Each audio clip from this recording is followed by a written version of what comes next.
መንፈሳዊ አሰራርን ወይም መንፈሳዊ ዓለም እንቅስቃሴን መረዳት ከቻልክ መንፈሳዊ ዓለም የሚመራው ባንተ ዕውቀት፣ ባንተ ፍልስፍና፣ ባንተ ጥበብ ሊሆን አይችልም። መንፈሳዊ ዓለም የሚመራው በመንፈሳዊ አቅም ነው፣ በመንፈሳዊ መረዳት ነው። እምነት በሚባለው ቁልፍ ነው። በዛ ዲዛይን ነው የሚመራው። መንፈሳዊ ዓለም የሆነ ይሄ ዓለም የሚሰራውን ሺህ እጥፍ አልፎ መስራት ይችላል።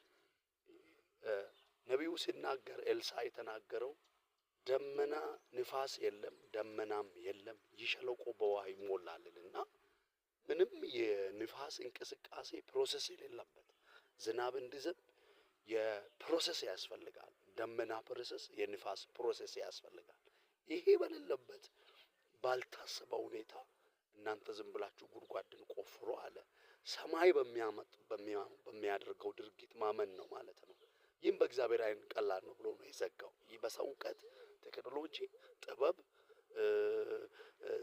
የዝናብ ተንባዮች የሚተንብዩበት ጉዳይ አይደለም። ስለዚህ መንፈሳዊ ዓለም የሚመራው በመንፈሳዊ ዓለም ነው፣ በእምነት ዓለም ነው።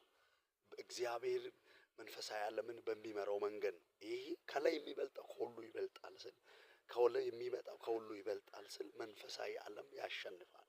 ስለዚህ እንዴት እኖራለሁ፣ እንዴት እማራለሁ፣ እንዴት አገባለሁ፣ እንዴት እሰራለሁ፣ አመቱን እንዴት እገፋለሁ ታለ መንፈሳዊ ዓለምን አስተካክል። የት እኖራለሁ አይደለም፣ በየትኛው ሀገር እኖራለሁ አይደለም፣ መንፈሳዊ ዓለም በሚመራው መንገድ ትመራለህ። ብዙዎቻችን የምንጨነቀው ይሄንን ይሄ ካልገባን ጠላት ዋጋ ያስከፍለናል፣ ኑሮ ዋጋ ያስከፍለናል። ለሁሉ ነገር ተገዢ እንሆናለን።